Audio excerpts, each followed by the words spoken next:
পাল্টাপাল্টি দোষারোপে আরও উত্তপ্ত ভারত পাকিস্তান সম্পর্ক। এরই মধ্যে ভারতে একাধিক হামলার দাবি প্রত্যাখ্যান করেছে পাকিস্তান।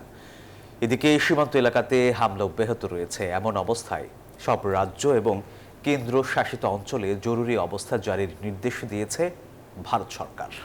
এরই মধ্যে নিরাপদ স্থানে পালিয়ে যাচ্ছেন স্থানীয়রা। যুদ্ধ বন্ধে শুরু হয়েছে কূটনৈতিক তৎপরতা। পরিস্থিতি নিয়ন্ত্রণে আনতে অবিলম্বে দুই দেশকে সংলাপে বসার আহ্বান জানিয়েছে যুক্তরাষ্ট্র।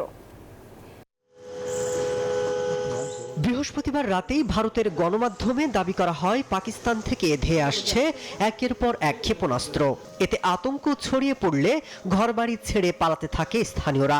সেই সাথে পাকিস্তানে নিক্ষেপ করা অন্তত 8টি ক্ষেপণাস্ত্র প্রতিহতের দাবি জানায় ভারতের প্রতিরক্ষা বাহিনী। তবে জম্মু বান্ডেল থাকলে প্রতি সেনমানিতে টাকা বাঁচবে। বিকাশ সেনমানি বান্ডেল কিনে জিতুন প্রতি লেনদেনে। কাশ্মীরে হামলার অভিযোগ অস্বীকার করেছেন খোদ পাকিস্তানের প্রতিরক্ষা মন্ত্রী খাজা আসিফ।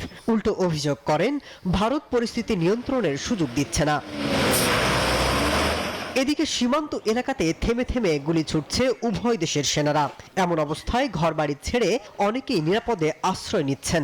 এরই মধ্যে সব রাজ্য এবং কেন্দ্রশাসিত অঞ্চলে জরুরি অবস্থা বলবৎ করার নির্দেশ দিয়েছে ভারতের স্বরাষ্ট্র মন্ত্রণালয়।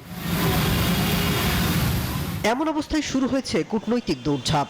পাকিস্তান এবং ভারতের জাতীয় নিরাপত্তা উপদেষ্টাদের মধ্যে এরই মধ্যে সরাসরি যোগাযোগ স্থাপিত হয়েছে। ভারতের প্রতিরক্ষা মন্ত্রী রাজনাথ সিংও বলেছেন নয়াদিল্লির সংলাপের মাধ্যমে বিরোধ নিষ্পত্তি করতে আগ্রহী। এদিকে দিল্লিতে ইরান এবং সৌদি প্রতিনিধিরা সংঘাত বন্ধে আলোচনা চালিয়ে যাচ্ছেন। পরিস্থিতি নিয়ন্ত্রণে আনতে অবিলম্বে দুই পক্ষকে সংলাপে বসার আহ্বান জানিয়েছে যুক্তরাষ্ট্র।